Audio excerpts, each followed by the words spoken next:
The Paso Robles Inn, located on Spring Street in Paso Robles, has a lot of rich history and folklore behind it.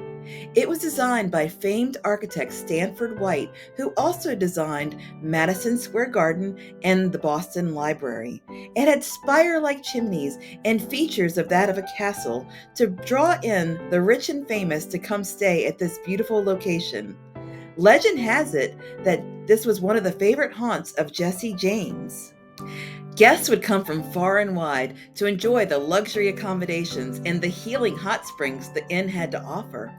Other famed guests that have stayed there is former U.S. President Theodore Roosevelt and famous actors such as Clark Gable and John Wayne. One fateful night on December 19th, 1940, J.H. Emsley, night clerk, was doing his rounds, and upstairs on the second floor, he noticed there was a massive blaze coming from the laundry chute. A guest had flicked a cigarette butt down the laundry chute, causing a massive blaze, and he was so worried he ran downstairs as fast as possible to alert all 200 guests that were staying there that there was a fire to escape to their safety. And right as soon as he alerted everybody, he had a massive heart attack and he died.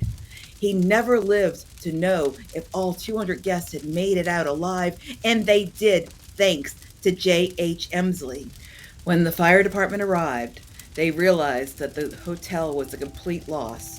It was burning down and there was no way of saving it. So they decided to save one piece of history there, and they saved the Grand Ballroom that still stands today on the grounds of the Paso Robles Inn.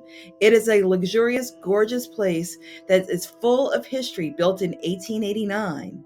Now, when Martin Resorts bought the hotel in 1999, 100 years later from the original building, they built some new wings with the old bricks from the original building. And then mystery started. The front desk started getting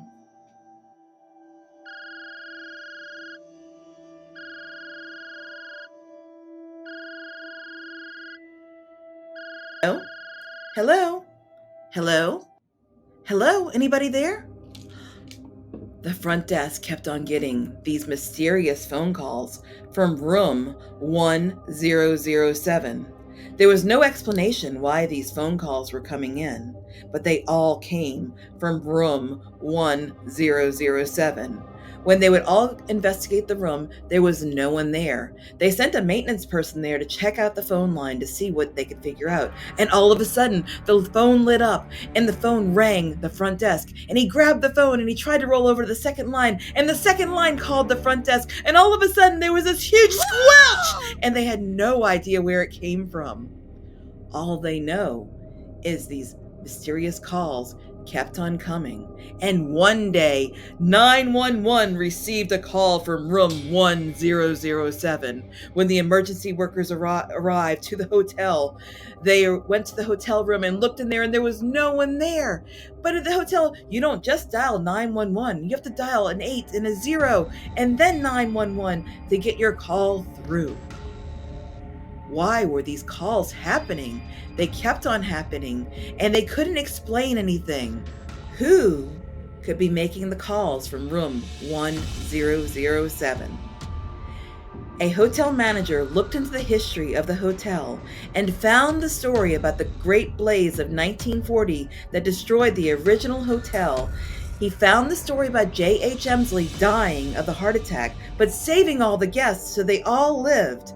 And speculation goes, perhaps it's the ghost of J.H. Emsley making the phone calls from the great beyond to try and save all the hotel guests, since he does not know that they all made it out safely. Ghost stories aside, the Paso Robles Inn is an extraordinarily beautiful property to stay at.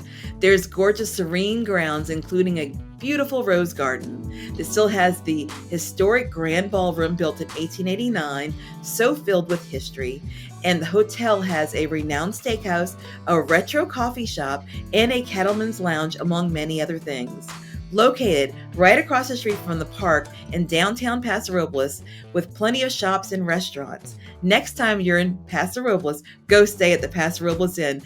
You won't be sorry. It's such a beautiful place. Thank you for watching Frightful Fridays with Shannon Bowdy, and I hope that You have a slow, happy day.